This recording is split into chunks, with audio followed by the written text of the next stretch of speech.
Shalom Bapak Ibu Saudara semua yang terkasih dalam nama Tuhan Yesus Kristus. Kita berjumpa kembali dalam ibadah online Gereja Gerakan Pentakosta. Sungguh sangat sukacita yang luar biasa di hari ini ketika kita masih diberikan kesempatan untuk dapat beribadah, memuji serta mempermuliakan nama Tuhan. Kita perlu menyadari bahwa hidup kita ini adalah karena kemurahan Tuhan. Untuk memulai ibadah kita pada saat hari ini, kita mengangkat pujian yang berkata, oleh karena kemurahan Tuhan.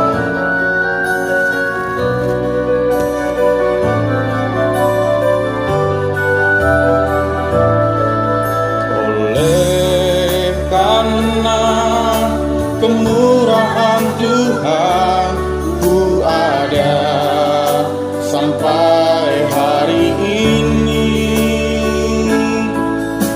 Oleh karena kebaikan Tuhan, janji-Mu terjadi bagiku. Ku sembah Kau Tuhan, ku sembah Kau Tuhan, ku mengangkat tanganku.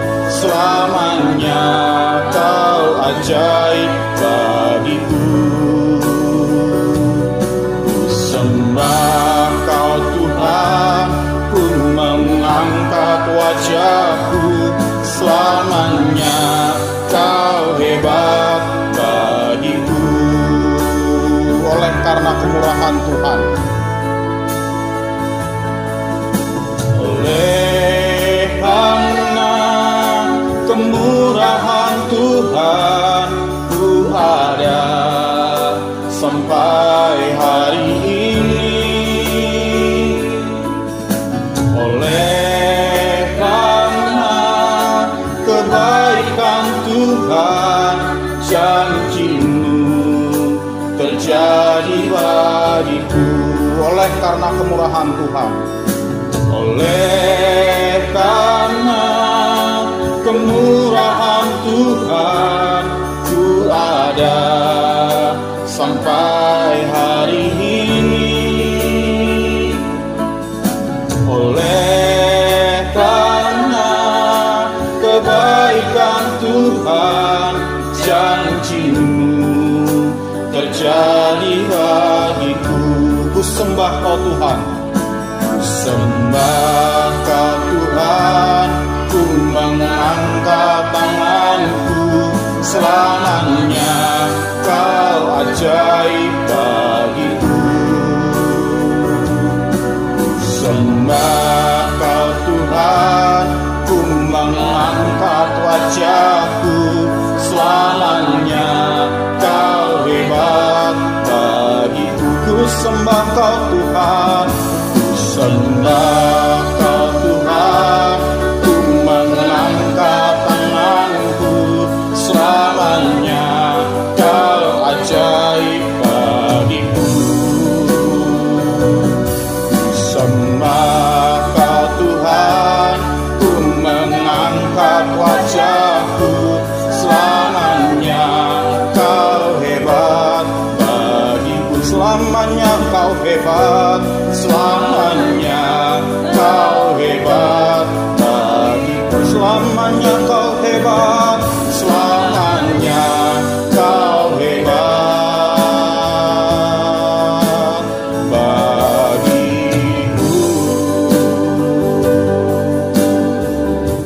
Mari kita bersatu dalam doa. Inilah pengakuan iman, lidah, mulut, bibir kami, bahwa Engkau adalah Tuhan Allah yang hebat selama-lamanya, baik dulu, sekarang, dan selama-lamanya.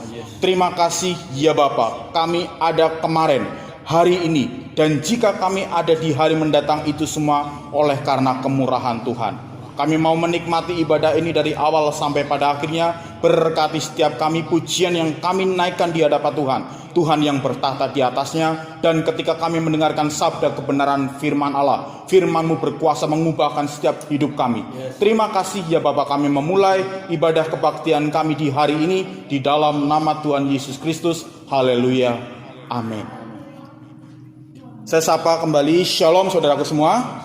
Puji Tuhan, kita hendak memuji serta mempermuliakan nama Tuhan kita, karena Tuhan kita adalah Tuhan yang besar. Kita mau bersorak karena Tuhan telah memberikan kita kemenangan, dan Tuhan yang kita sembah adalah Raja di atas segala raja.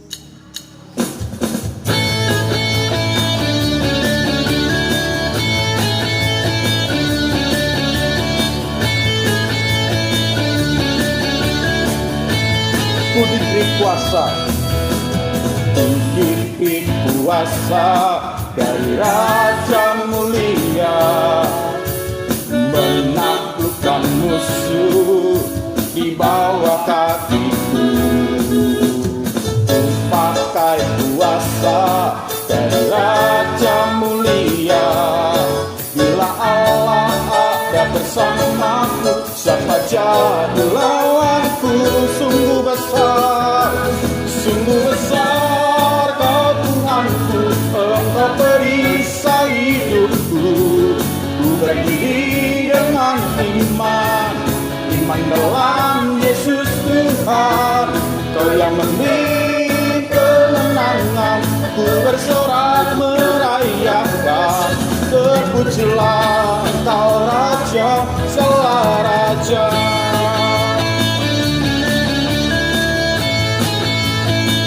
Ku diberi kuasa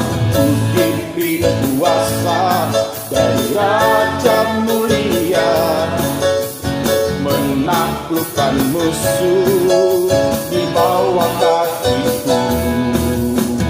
Ku pakai kuasa dari Raja mulia, bila Allah ada bersamaku, siapa jadi lawanku? Bila Allah ada bersamaku, siapa jadi lawanku?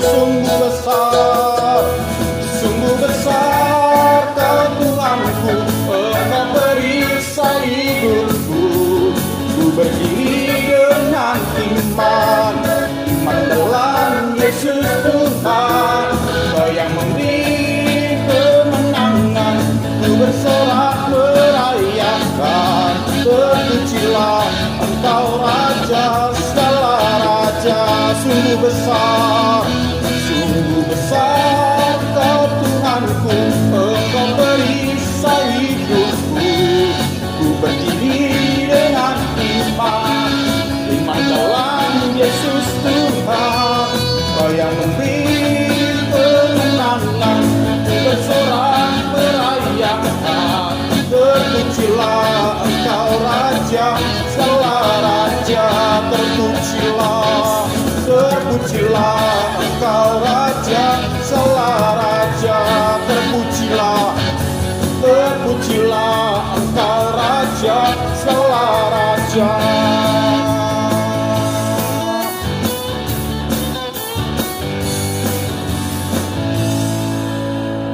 Sungguh sukacita yang luar biasa, saudaraku semua, karena kita telah memuji Tuhan dengan riang, dengan gembira. Kiranya setiap pujian yang kita katakan di hadapan Tuhan membawa kita menjadi sukacita. Tiba saatnya untuk kita mendengarkan sabda kebenaran firman Tuhan.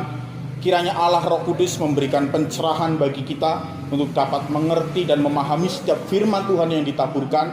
Dan biarlah firman yang kita dengarkan, kita dapat melakukannya dan kita menjadi pelaku-pelaku firman Tuhan. Untuk masuk ke dalam firman Tuhan, mari kita katakan, naikkan pujian yang berkata, Rohmu yang hidup penuhiku. Ku buka hati untuk jamahanmu.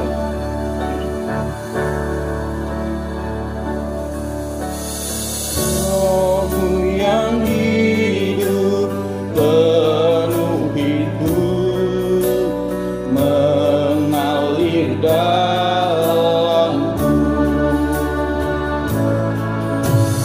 Jiwaku tenang bersamamu dalam naungan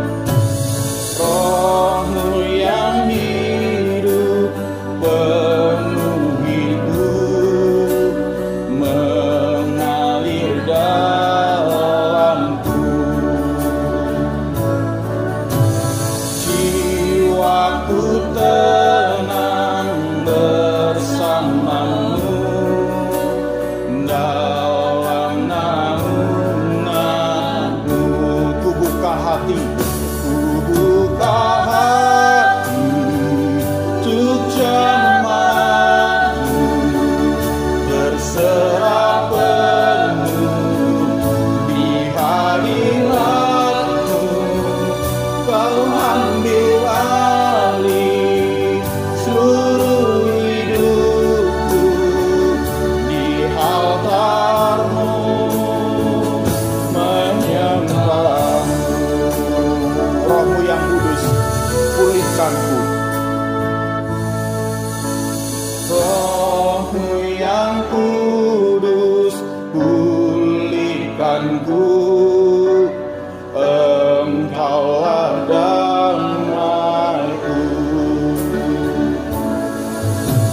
Ku hidup oleh anugerah-Mu yang menyertaiku, yang menyertaiku, yang menyertaiku. Ku buka hati, ku buka hati untuk jemaat-Mu, berserah penuh di hadirat-Mu. Kau ambil alih seluruh hidupku di altar-Mu, menyembah-Mu. Ku buka hati, ku buka hati untuk jemaat-Mu, berserah penuh di hadirat-Mu.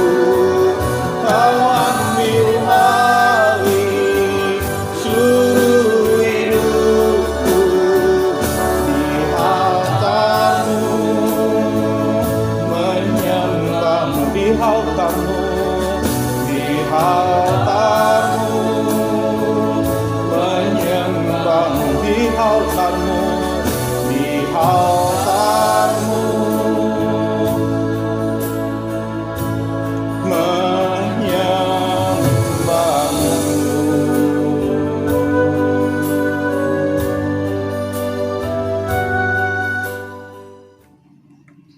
Shalom, selamat pagi saudara-saudara yang kekasih di dalam Tuhan.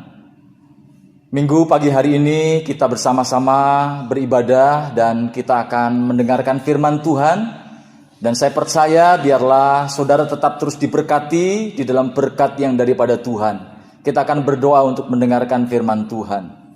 Bapa di surga, kami bersyukur minggu hari ini kami boleh kembali bersama-sama bersekutu melalui ibadah online yang ada. Kami percaya Engkau tidak pernah meninggalkan orang-orang percaya, gereja-Mu di akhir zaman ini.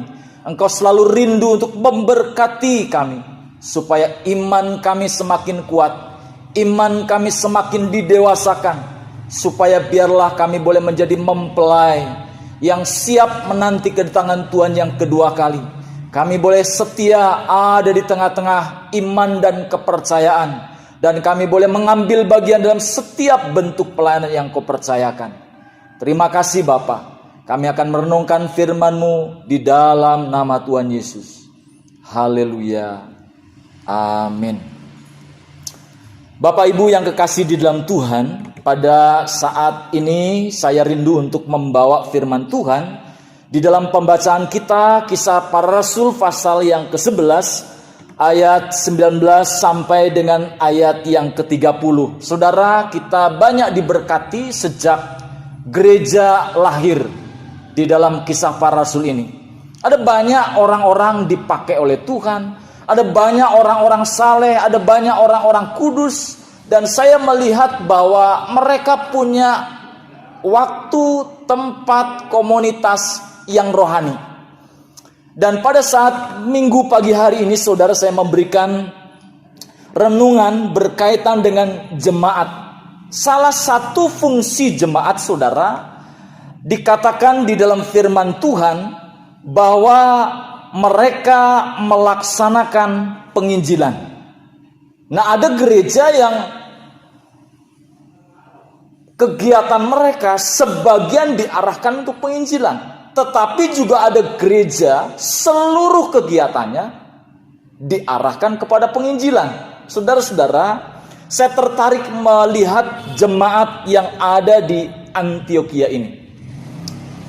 jemaat yang misionaris, jemaat yang diungkapkan di dalam kisah para rasul ini menjadi jemaat yang dewasa, menjadi jemaat yang melayani Tuhan. Saudara-saudara, ini sungguh menarik saudara untuk menjadi perenungan bagi kita sebagai orang-orang percaya. Walaupun pada waktu itu jemaat mengalami penganiayaan, mengalami tekanan yang luar biasa, tetapi mereka tidak pernah lupa akan hati Tuhan untuk menyelamatkan jiwa-jiwa.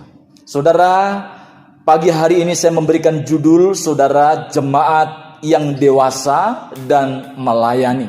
Sebagaimana tema gereja kita, saudara, jemaat yang dewasa, jemaat yang melayani. Itu adalah goal kita bersama-sama saudara, bahwa saya melihat ada beberapa hal di dalam ayat ini. Yang pertama saudara, saya ingin membacakan di dalam pasal yang ke-13 ayat yang pertama saudara. Dikatakan di dalam ayat ini saudara, jemaat Antiokhia menjadi jemaat yang dewasa, menjadi jemaat yang suka melayani, karena rupanya pusat imannya hanya kepada Allah.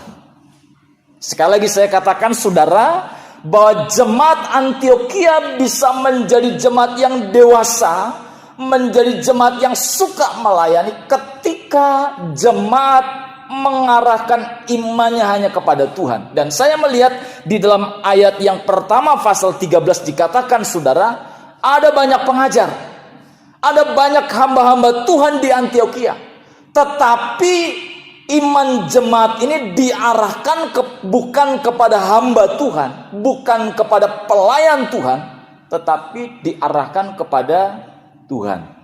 Saya bacakan demikian firman Tuhan. Pada waktu itu dalam jemaat di Antiokhia ada beberapa nabi dan pengajar, yaitu Barnabas dan Simon yang disebut Niger, dan Lukius orang Kirene, dan Menahem yang diasuh bersama dengan raja wilayah Herodes dan Saulus. Saudara, kita bisa melihat bahwa yang pertama dari jemaat Antiokhia bisa menjadi dewasa dan melayani, yang pertama pusat iman orang percaya jemaat Antiokhia hanya kepada Tuhan. Sungguh luar biasa dan sangat menarik di dalam ayat ini saudara, karena hamba Tuhan, pelayan Tuhan adalah manusia jua adanya. Oleh sebab itu saudara, jemaat Antiokhia dia tidak salah, tidak keliru. Walaupun ada banyak pengajar, mereka punya karakter berbeda-beda, karakter yang saling melengkapi, saling mengisi, saling membangun. Kalau saudara lihat Barnabas ini orang yang lemah lembut, tetapi kalau saudara lihat Paulus, orangnya tegas. Ya, ini oleh sebab itu saudara, di dalam ayat ini yang saya lihat, tipe yang pertama jemaat yang dewasa dan melayani, hidupnya dipusatkan hanya kepada Tuhan. 1 Korintus pasal 3 ayat yang ke-6 sangat jelas Rasul Paulus menjelaskan kepada kita sebagai orang percaya saudara. 1 Korintus pasal 3 ayat yang ke-6 sampai 8 demikian firman Tuhan. Aku menanam, Apolos menyiram, tetapi Allah yang memberi pertumbuhan. Karena itu yang penting bukanlah yang menanam atau yang menyiram, melainkan Allah yang memberi pertumbuhan. Baik yang menanam maupun yang menyiram adalah sama, dan masing-masing akan menerima upahnya sesuai dengan pekerjaannya sendiri. Saudara-saudara, banyak kali kehidupan kita sebagai orang-orang percaya, kita salah menempatkan figur saudara, ya, di tengah-tengah jemaat, sehingga saudara kacap kali bukan kita memikirkan apa yang menjadi misi Allah, tetapi kita kadang menjadi masalah untuk berpikir berkaitan yang ada di dalam. Nah, ini menjadi masalah, saudara. Tetapi jemaat Antiokhia berbeda. Ini yang pertama. Yang kedua, saudara, saya melihat juga di dalam ayat ini, jemaat menjadi dewasa. Jemaat suka melayani Tuhan karena menempatkan porsi imannya hanya kepada Tuhan. Yang kedua adalah mau belajar firman Allah dari para hamba-hamba Tuhan. Firman Tuhan mengatakan, saudara, di dalam ayat yang ke-22. Demikian firman Tuhan, Kisah Rasul pasal 11. Maka sampailah kabar tentang mereka itu kepada jemaat di Yerusalem. Jadi ketika ada banyak pertobatan terjadi di Antiokhia, jemaat induk Yerusalem, dia tidak tinggal diam. Dia mengutus hamba Tuhan Barnabas untuk mengunjungi jemaat. Ya, jadi istilahnya di dalam ayat ini pos PI-nya Yerusalem. Cikal bakal menjadi jemaat yang kedua. Tetapi jemaat Antiokhia ini adalah terdiri dari orang-orang yang heterogen dari berbagai suku bangsa. Maka saudara, di dalam ayat 22 dikatakan di dalam ayat ini, lalu jemaat itu, artinya jemaat Yerusalem, mengutus Barnabas ke Antiokhia. Setelah Barnabas datang dan melihat kasih karunia Allah, bersukacitalah ia menasihati mereka supaya mereka tetap setia kepada Tuhan. Ya, dikatakan di dalam ayat ini, ia menasihati mereka supaya mereka semua tetap setia kepada Tuhan. Ayat 25 dikatakan, lalu pergilah Barnabas ke Tarsus untuk mencari Saulus, dan setelah bertemu dengan dia, ia membawanya ke Antiokhia. Mereka tinggal bersama-sama dengan jemaat itu 1 tahun lamanya, sambil mengajar banyak orang di Antiokhia. Wah, ini sungguh luar biasa. Jemaat yang mau belajar. Ya, karena saudara, kata Kristen itu lahirnya dari murid. Nah, murid itu tentu saudara, tugas seorang murid belajar, saudara. Maka kalau ada orang Kristen tidak mau belajar, dia tidak bisa jadi murid. Ya. Ayat ini jelas sekali. Maka kalau sudah baca di dalam ayat 26, kata Kristen itu merupakan olokan. Ya, di dalam ayat ini, saudara. Tetapi munculnya kata Kristen itu karena ada murid. Ya, dikatakan di dalam ayat ini. Dan murid itu munculnya karena ada orang mau belajar. Ya, dikatakan ayat 26. Mereka tinggal bersama-sama dengan jemaat itu 1 tahun lamanya, sambil mengajar banyak orang. Di Antiokhia murid-murid jamak, saudara. Ya, itu untuk pertama kalinya disebut Kristen. Kebanyakan orang Kristen hanya sampai kepada KTP. Yang penting sudah dibaptis, setia ke gereja, setiap minggu ke gereja, tetapi dia lupa untuk belajar firman. Jemaat Antiokhia tidak demikian. Karena apa, saudara? Dia menjadi dewasa dan melayani karena dasarnya, saudara, dia mau belajar. Orang yang mau belajar pasti dia akan mendapat julukan sebagai seorang murid. Dan ketika menjadi seorang murid, tentu baru kata, oh, dia orang Kristen.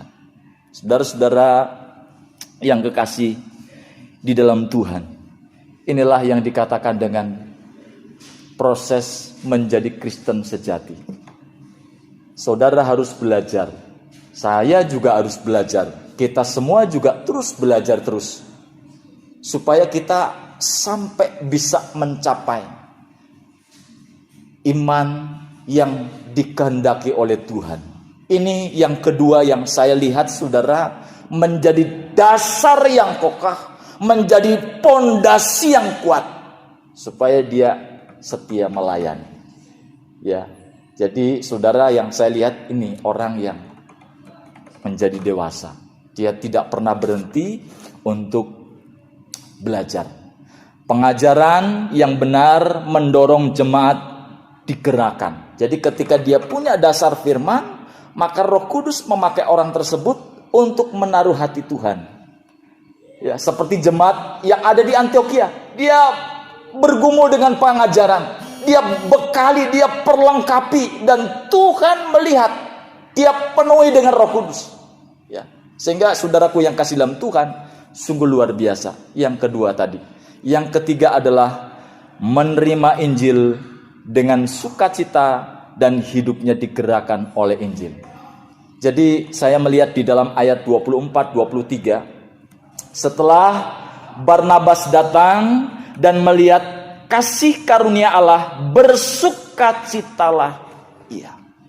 Jadi saudara, ada kesukaan, ada kesenangan saudara. Ya, jemaat Antioquia karena dia mempusatkan imannya kepada Allah yang sejati, kemudian dia mau belajar untuk menjadi murid, dan pada akhirnya kata-kata ejekan Kristen, ya, Kristus kecil saudara, muncul. Maka di dalam ayat ini saya melihat yang ketiga adalah dia bersukacita. Karena dia punya dasar, dia dipakai oleh Tuhan. Oleh sebab itu di dalam ayat ini saudara menjelaskan kepada saudara dan saya, kita bukan pengikut Kristus saudara. Kita bukan follower saudara. Ya, kebanyakan sekarang orang-orang ya hanya ikut Kristen saja biasa-biasa, tapi mereka tidak membekali, saudara. Dia tidak punya dasar yang kuat. Maka, saudara, di dalam ayat ini dia menjelaskan orang Kristen dewasa, orang Kristen yang sejati dimulai dengan orang yang mau belajar firman, orang yang mau menjadi murid, orang yang mau pikul salib, orang yang mau sangkal diri, ikut Yesus setiap hari. No, ayatnya ada, saudara. Kalau sudah lihat di dalam ayat yang kedua pasal 13, ya, ada penyangkalan diri sebagai seorang murid, ya. Dikatakan ayat yang kedua pasal 13, pada suatu hari ketika mereka beribadah kepada Tuhan dan berpuasa, saudara, ini kan bentuk penyangkalan diri. Dia latih tubuhnya, saudara. Ya, dia batasi hidupnya. Dia pergunakan seluruh kemampuannya untuk melayani Tuhan. Supaya dia belajar peka. Dan akhirnya jemaat Antioquia dipakai oleh Tuhan dengan luar biasa. Dipakai punya hati misi. Menyelamatkan jiwa-jiwa. Karena apa? Dia sudah tanamkan dasar firman. Dia punya arah yang jelas, imannya ditempatkan kepada pribadi yang memang layak untuk memimpin hidupnya. Maka oleh sebab itu di dalam ayat selanjutnya kalau sudah baca, pada suatu hari ketika mereka beribadah kepada Tuhan dan berpuasa, berkatalah Roh Kudus, khususkanlah Barnabas dan Saulus bagiku untuk tugas yang telah kutentukan bagi mereka. Bagaimana kita akan dipenuhi, kita akan dipakai oleh Tuhan kalau kita tidak punya dasar firman. Ya, maka saudara-saudara yang kekasih di dalam Tuhan, saya melihat di dalam ayat ini Barnabas, Saulus, dia tidak tinggal di zona nyaman. Kalau dipikirkan Barnabas, Saulus, saudara, dia sudah nyaman. Jemaat Antioquia, pelayanan di situ, dan juga dia sudah dijamin.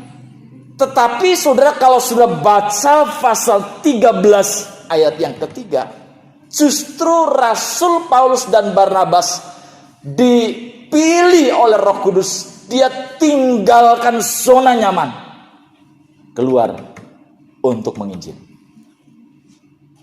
Ayat yang kedua dan ayat yang ketiga dikatakan, pada suatu hari ketika mereka beribadah kepada Tuhan dan berpuasa, berkatalah Roh Kudus, khususkanlah Barnabas dan Saulus bagiku untuk tugas yang telah kutentukan bagi mereka. Maka berpuasalah dan berdoalah mereka setelah meletakkan tangan ke atas kedua orang itu. mereka membiarkan keduanya pergi. Dan pada waktu itu saudara, Barnabas dan Saulus dia pergi ke Seleukia, ke kota yang lain. Ya, jemaat, dia menjadi jemaat yang tangguh, jemaat yang dewasa. Karena dia sudah tahu bahwa misi hati Allah, penyelamatan bagi jiwa-jiwa. Yang terakhir saudara, saya rindu untuk membawa saudara dan saya untuk melihat di dalam ayat yang kedua dan ayat yang keempat. Maksud kami sudah di dalam ayat yang ke-29 dan ayat yang ke-30. Dalam pasal 11 Kisah Para Rasul ini, saudara, saya melihat di dalam ayat ini bahwa selain jemaat dia punya iman yang ditempatkan pada posisi yang benar. Yang kedua, dia mau belajar firman supaya dia menjadi murid baru Kristen. Jadi saudara, sebutan Kristen ini ketika dia sudah melewati menjadi seorang yang mau belajar dan menjadi murid. Ya. Yang ketiga saudara, kita bisa melihat bersama-sama mau menerima Injil dengan sukacita sehingga dia dipakai oleh Tuhan dengan luar biasa, sehingga dia bukan lagi follower tetapi menjadi murid yang didewasakan, yang mau bersama-sama melayani pekerjaan Tuhan. Saudara, ini sungguh luar biasa. Yang keempat adalah jemaat yang ada di Antioquia memiliki cara pandang yang luas. Ya, saudara, dia out of the box. Oh, kenapa, saudara? Karena dia melihat cara pandang pelayanan tidak hanya sekup jemaat, tidak hanya sekup gereja saja, saudara, tetapi bahkan ketika Yudea dalam keadaan kelaparan, dia mengambil bagian. Ayat yang ke-29. Lalu murid-murid memutuskan untuk mengumpulkan suatu sumbangan sesuai dengan kemampuan mereka masing-masing dan mengirimkannya kepada saudara-saudara yang diam di Yudea. Artinya cara pandangnya luas. Ya, tidak ribut saja sudah di dalam gereja, tetapi dia bisa menjangkau bagaimana agar kota kita bisa dilawat. Ya, ada banyak wilayah, daerah, tempat yang belum ada orang yang percaya atau gereja Tuhan. Ini sungguh luar biasa, saudara. Jemaat Antioquia menjadi jemaat yang dewasa dan suka melayani. Karena dia menjadi jemaat yang bisa memberdaya diri sendiri, bisa mengambil bagian. Seperti kemarin kita, ketika wabah corona ini sudah hampir 3-4 bulan ini muncul, maka kita bersama-sama kumpul dana. Ya, kita bagi sembako. Ini merupakan bentuk apa yang sudah dinyatakan di dalam firman Tuhan. Membantu orang susah, melawat mereka yang dalam keadaan kekurangan ekonomi, saudara. Ya, ini beban hati Tuhan yang nampak bagi orang percaya ketika kita menjadi seorang yang mau belajar, menjadi seorang murid yang setia untuk melayani Tuhan. Saudara-saudara yang kekasih di dalam Tuhan, orang petani melihat tanaman padi, dia akan tahu kalau sudah masa bunting tanaman padi, kemudian sudah meratak istilahnya, dan setelah padi itu menguning tahu. Tetapi saya melihat apa yang Yesus katakan, saudara, tidak melalui proses itu. Di dalam Yohanes pasal 4 ayat 35, saudara, ini saya sangat diberkati sekali, bahwa melihat tuaian itu kita disuruh memandang. Ya, dikatakan ayat yang ke-35 Yohanes pasal 4, demikian firman Tuhan, bukankah kamu mengatakan 4 bulan? Biasanya petani itu dia akan memprediksi tanaman panen itu kapan, 3,5 bulan atau 4 bulan. Tetapi beda dengan Yesus, dikatakan di dalam ayat ini, bukankah kamu mengatakan 4 bulan lagi tiba musim menuai? Tetapi aku, Yesus mengatakan, berkata kepadamu, lihatlah sekelilingmu dan pandanglah ladang-ladang yang sudah menguning dan matang untuk dituai. Saudara-saudara yang kekasih di dalam Tuhan, di dalam ayat ini kita disuruh melihat. Jangan melihat proses kapan gitu, seperti petani ketika dia tahu 3 bulan lagi, 2 bulan lagi panen. Tetapi dikatakan di dalam ayat ini, pandanglah ladang-ladang yang sudah menguning dan matang. Jadi ketika kita melihat ada kesempatan, ada peluang, saudara, maka kita harus memanen. Jangan tunggu, nantilah kalau Tuhan Yesus datang. Nantilah, ya kalau saya sudah umur tua, saudara. Bukan, saudara. Ya, ketika ada peluang, kesempatan Injil masuk, maka kita harus memberitakan. Ini hati Tuhan, saudara. Agar tidak hanya saudara yang diselamatkan di dalam Tuhan. Maka biarlah ini menjadi kekuatan kita, gereja di akhir zaman ini. Banyak tantangan, banyak pergumulan, banyak penderitaan, tetapi pekerjaan Tuhan tidak kita lalaikan. Karena saya percaya Dia sedang bekerja di tengah-tengah kesulitan, pergumulan, penderitaan, kekurangan kita. Allah sedang menuntun kita supaya kita boleh mencapai keselamatan yang sejati. Biarlah pagi hari ini saudara kita semakin dikuatkan. Mau belajar menjadi murid baru Kristen. Jangan katakan Kristen, tidak mau belajar, tidak mau jadi murid, apalagi tidak mau belajar bersama-sama. Ya, dipertanyakan besar.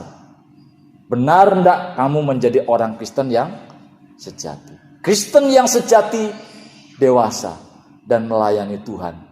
Ladang pekerjaan sangat luas. Ya, jangan gunakan tenaga kita, pikiran kita hanya untuk hal-hal yang sepele, yang kecil, yang menjadi bahan perdebatan yang tidak pernah selesai. Tetapi mari kita berpikir bagaimana supaya gereja Tuhan, Injil Tuhan, keselamatan bisa sampai kepada orang-orang yang layak menerima keselamatan. Jadilah jemaat yang dewasa dan melayani Tuhan. Tuhan memberkati. Mari sama-sama kita berdoa. Bapa, kami bersyukur firman-Mu mengingatkan kami. Kami adalah hamba jua di tangan Tuhan. Oleh sebab itu Bapa, biar kiranya Engkau akan menolong setiap sidang jemaat gereja Gerakan Pentakosta. Dimanapun saat ini dia atau kami mengadakan ibadah baik secara online. Kami tidak bisa hadir secara fisik. Tetapi kami percaya Bapa, Engkau melawat mereka ketika mereka punya hati untuk belajar. Punya hati sebagai seorang murid. Punya hati untuk menyangkal diri. Pikul salib mengikut Yesus setiap hari. Itulah orang-orang Kristen yang sejati. Orang-orang Kristen yang dewasa. Terima kasih. Berkati sidang jemaat dimanapun mereka berada. Mulai dari anak-anak sekolah minggu, kaum muda remaja, kaum bapak, kaum ibu, para lansia yang ada Tuhan, kami serahkan ke dalam tangan Tuhan. Berkati bangsa dan negara kami, supaya bangsa kami mampu untuk keluar daripada krisis virus corona saat ini, krisis ekonomi yang sedang melanda bangsa kami. Kami bersyukur pemerintahan kami diberikan hikmat, kekuatan sampai hari ini oleh Tuhan, sehingga mampu untuk membawa bangsa ini untuk tetap terus setia membawa kemakmuran bagi seluruh rakyat Indonesia. Terima kasih Bapa, kami sudah berdoa dan mengucap syukur di dalam nama Tuhan Yesus. Haleluya. Amin.